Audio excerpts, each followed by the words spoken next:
Take me back to the day in January. How had your day been going, and where were you? And kind of what time did the call come in? And just give me the lead up to when that call came in, what you were doing. Sure. It was, we were kind of on the last half of our 24-hour shift. We work 24-hour shifts here. Hadn't been an overly busy day. I think that was call number 12 or 13 of the shift. That wasn't overly busy for us. 12 or 13 calls is not overly busy? In the span of 24 hours. Wow. That's not bad. The call came in just after 2 a.m. We run 2 stations, so I was the officer out at this station with one other firefighter. And the community we were going to, we respond into all of their working fires. So we're an automatic aid to them. So as soon as they struck a second alarm for a reported fire, we automatically would respond from this community. Because of the location of this station, we're relatively close. It's right down the street. It's a short trip into the other community. We often find ourselves with fires in this community, second due, first due. We're there arriving with their first companies.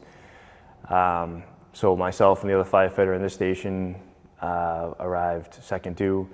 To fill that truck, we have 2 firefighters from our headquarters station that meet us out at the call, which makes a 4-person crew on that engine. So 4 people from Auburn. Correct. Went to the Oxford fire. Correct. Okay. Not in total. In the end, we send, on their fires, we actually send 2 engines when they have a fire there. So we actually, in total, had 8 personnel there within the first 15, 20 minutes or so of the fire. This truck arrived, the truck out of the station was there. I think from time of dispatch was about 9 minutes, 8 or 9 minutes from the time of dispatch to the time we arrived. So. And how was this fire dispatched? The fire was dispatched as a building fire. It was a known, what we would call a working building fire. So at this point, you're thinking it's probably pretty routine. Yeah. Somewhat. I mean, anytime we go to Oxford and they call us right away for a second alarm, we usually know that we're going to work. This particular night, when I woke up, immediately in my head, I was like, all right, we're going to work. We have a fire. I jumped in the chase car with the other firefighter, meeting Justin and the other firefighter on scene. And on the way there, we were hearing the updates over the radio, saying they have a confirmed fire, they have fire showing. So in my head, I knew we were going to work. Also in my head, thinking about the building itself, those buildings on Main Street that we were dispatched to are tough buildings. There are several apartments inside of them. It's tough buildings, and usually there's fire always hidden somewhere or whatnot. So when it came in, we got dispatched as a working fire, respond mutual aid to the town of Oxford. And we jumped in the car and went. So. And what's the first thing that you guys do? As soon as you roll up on the fire, what do you see? How big is this?